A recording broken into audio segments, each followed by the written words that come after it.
Hello everyone, welcome to Green One Day at a Time.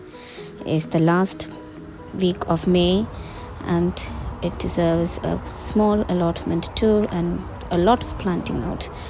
So that was the peppermint we just passed. It's growing really well. This is Romanesco cauliflowers. They are holding on from all the slugs, and the the beetroots inside are also very good, the interplanting beetroots.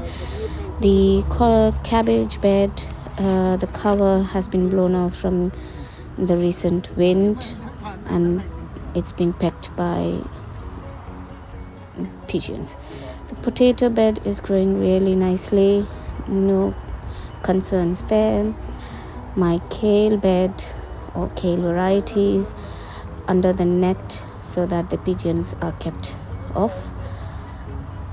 You can see the Cavallonero or the curly kale got some slug damage, but it's not major. The kaleet is strong. The only thing that I'm really concerned, which is repeated from last year, is my Amara kale has bolted from the heat in May. So this is a lesson to learn that I wouldn't plant Amara kale this early next year. So I have to replace these with emerald kale. It's coming up. The shallot bed with carrots being interplanted. Can't see any carrots there. Now these were the patio tomatoes that I planted last week. No evidence of, I planted around 14 or 17 of them. Only 6 are left. The slugs have eaten all of those. The polytunnel tomatoes are all growing really well, quite nicely, and the arch is all done. The last 2 tomatoes in the polytunnel old German variety has started to flower.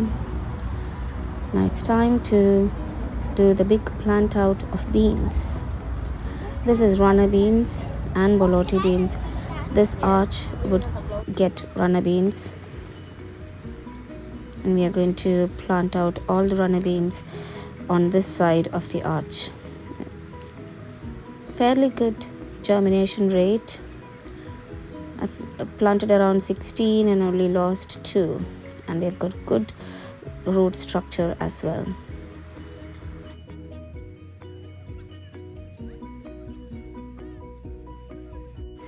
I thought I lost 2 runner beans, but the roots are there, so that means that they're just taking a little bit extra time. So I will wait for them to pop up their leaves and then transplant them to this arch.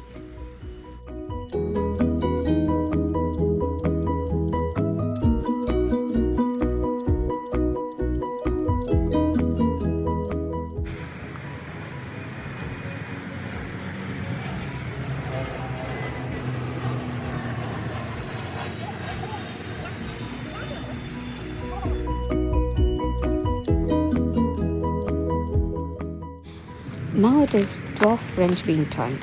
There's far too many for that small spot, so I'm going to plant them closer than what I would have planted in previous years. But they have all grown well in their modules with very good root structure. The same goes to the borlotti beans, which I've planted on this climbing structure. Now for the spot where the slugs have decimated my patio tomatoes, I'm going to plant sunrise tomato, 2 of them. I only had 2 of them from, well, that's all that germinated from the lot. Just hope that the slugs, see there is only stump left, no evidence of any other tomatoes. So I'm going to plant these 2 and hope that they can keep slugs at bay. I'm also going to try and use coffee grounds. That seemed to keep them at bay for a day or 2. This is yard-long beans. Yard-long beans needs quite a lot of heat to grow, so I'm going to try and grow it inside the polytunnel and see how much harvest I can get. I've used an arch with climbing netting to help it climb.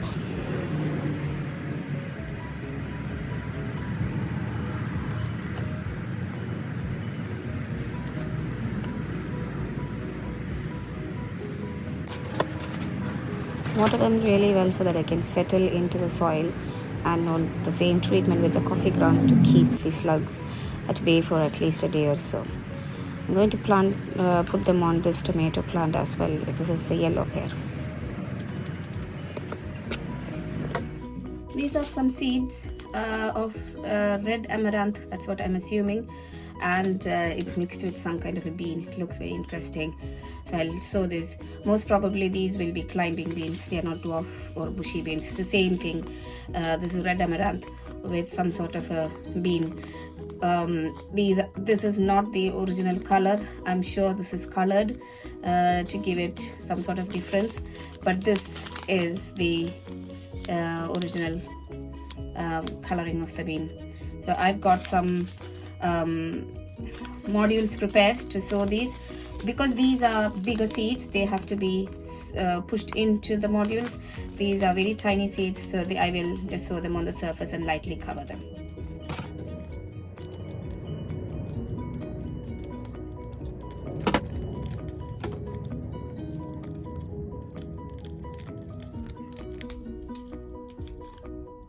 I'm going to sow 2 each in the same format I have done before.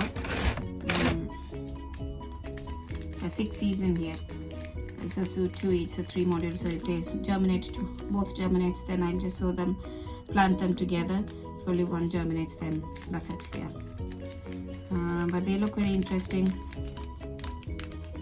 Shading on these, golden and brown markings.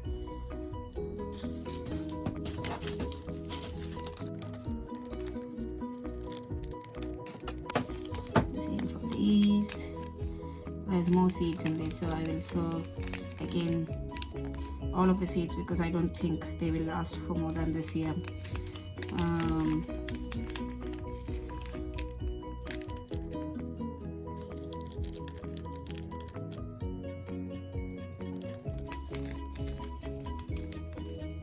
There are 8 seeds of these.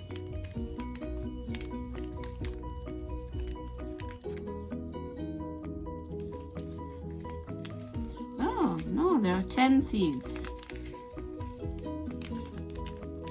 And so all of them, because the from where I got the told that these seeds will only last 2024. It won't stay. It won't be viable for next year. So I'm going to sow them all. That's not a big problem. Then it is these amaranth. They're quite good as a spinach.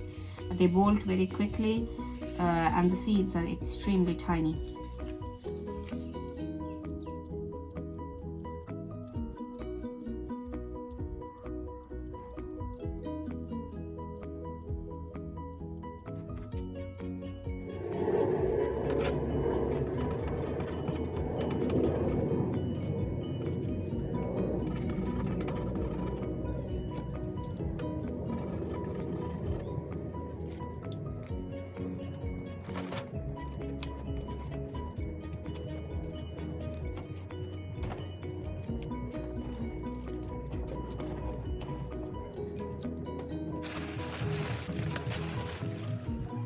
Now it is time for the dwarf copper leaf spinach.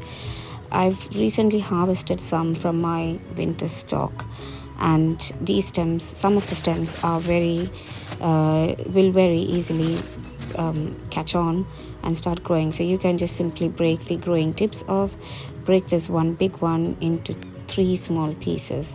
Wherever there is a node, it will root. But very small tender stems will not root. So I'm going to use this pot and see how many of them roots. So I covered them with glass as well. Now remember the tomatoes I planted yesterday, they were eaten again. There's no evidence of the sun gold at the end. So drastic measures at desperate times. I'm going to lift the leftover 6 patio tomatoes, and I'm going to replant them elsewhere where there is less slug attack. I think this spot here has lots of slugs. So, I'm going to see whether I can save these.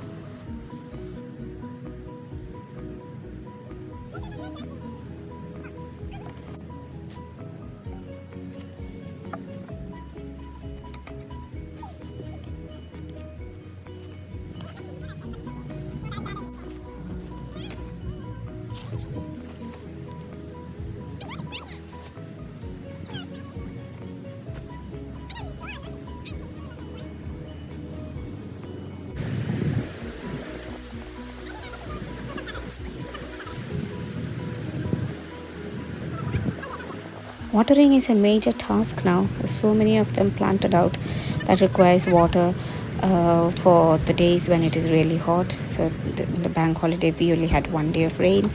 The rest of the days were extremely hot. And I think Monday is also very hot here.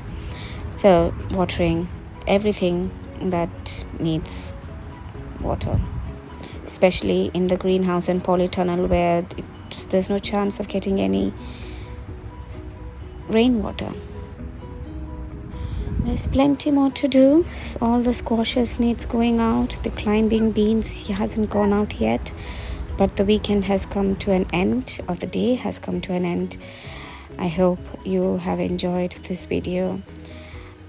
See you soon in another one. Stay safe until then.